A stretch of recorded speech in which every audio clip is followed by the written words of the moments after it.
Salima, the fashion designer and founder behind Salima Ali, and today I'm going to be showing you how to take your own measurements to get that perfect fit.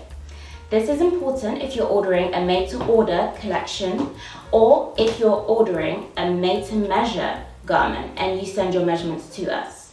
First, you will need a measuring tape, and this you can buy at your local shop or supermarket and also online. You will also need a pen and paper to take your measurements, and we're going to be measuring in centimeters as that is the most accurate measurement.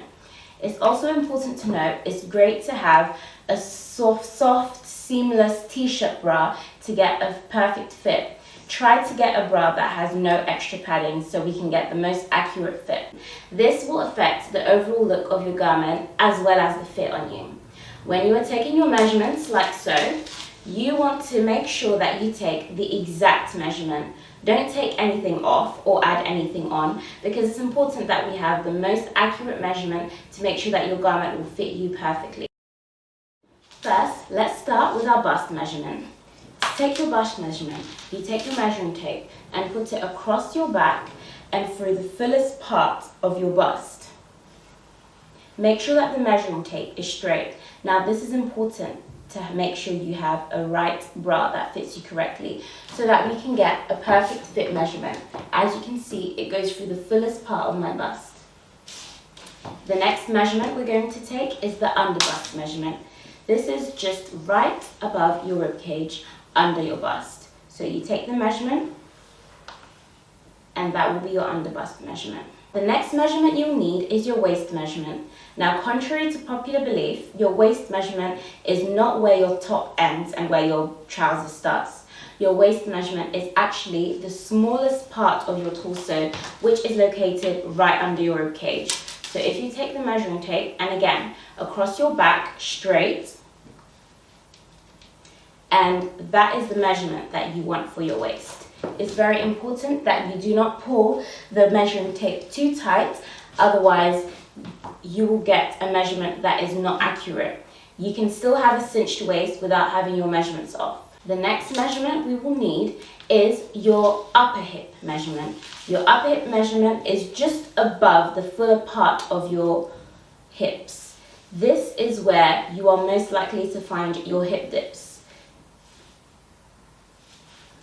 After this, we will need your lower hip measurement. Your lower hip measurement is located at the fullest part of your bum.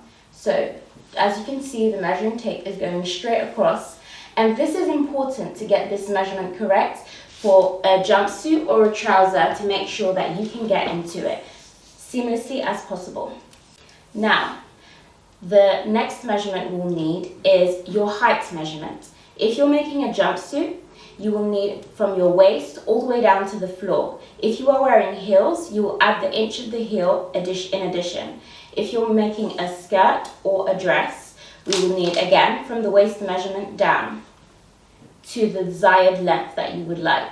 Now, it is important to note that if you are measuring your trousers, when you bend, the measurement of the measuring tape starts moving. So what you want to do is follow your side seam and place the measuring tape and track it down as you move, all the way down to the floor or your desired length. An additional measurement we may require for made-to-measure garments is your waist to hip measurements. Now, as we have identified, your waist is the smallest part of your torso. So if you place your measuring tape at your waist and go all the way down to your hip, when I'm referring to your hip, I'm referring to the fullest part of your hip. So that would be your waist measurement, your waist to hip measurement. And then the last but not least measurement that we would require is your nape-to-waist measurement. This helps us identify if you have a long or a short torso. To get this measurement, you need to place your measuring tape right at the back of your neck, where a necklace would naturally sit, and bring your measuring tape all the way down to your waist, and you get that measurement. My one measures 37. Generally, nape to waist measurements can be up to 40, but that depends on your body. Now that's how you take your own measurements. The main measurements you will need if you're ordering a garment from our made-to-order collections is your bust, your waist, and your hip measurement. These 3 measurements will help you to identify what best size to choose to suit your fit.